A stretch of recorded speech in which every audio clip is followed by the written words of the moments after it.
Uji DNA tak hanya dilakukan dalam kasus Ganja Akil Mokhtar. Tes DNA seringkali membantu pengungkapan sebuah kasus. Ya, bagaimana prosedur uji DNA? Tes DNA atau deoxyribonucleic acid mungkin sudah tidak asing lagi terdengar di telinga kita. Apalagi tes DNA kerap digunakan untuk mengungkap berbagai kasus baik kriminal maupun non-kriminal.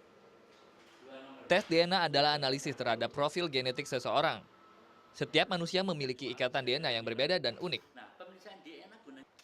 Sejak pertemuan antara sperma dengan telur sampai dia hamil di dalam suatu kandungan ibu, sampai dia dilahirkan, sampai menjadi anak-anak dan dewasa, sampai meninggal, sampai mati sekalipun, maka DNA ini masih tetap bisa dilakukan pemeriksaan. Itu nomor satu. Jadi sifatnya kekal. Untuk menguji DNA seseorang yang pertama kali dilakukan adalah mengambil sampel. Sampel bisa didapat dari berbagai macam benda yang pernah bersinggungan dengan tubuh orang tersebut. Misalnya gelas pernah diminum, maka gelasnya itu merupakan tempat yang dicurigai ada. Lalu mana yang perlu diambil dari gelas ini, maka ini karena pernah diminum, maka tepat ini.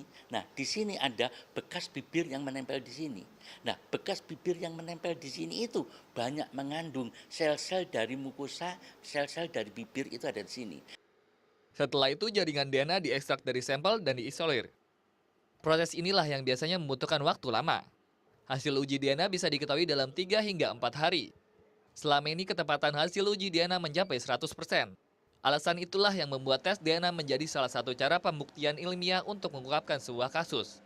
Biasanya tes DNA juga dilakukan untuk menetapkan garis keturunan seseorang.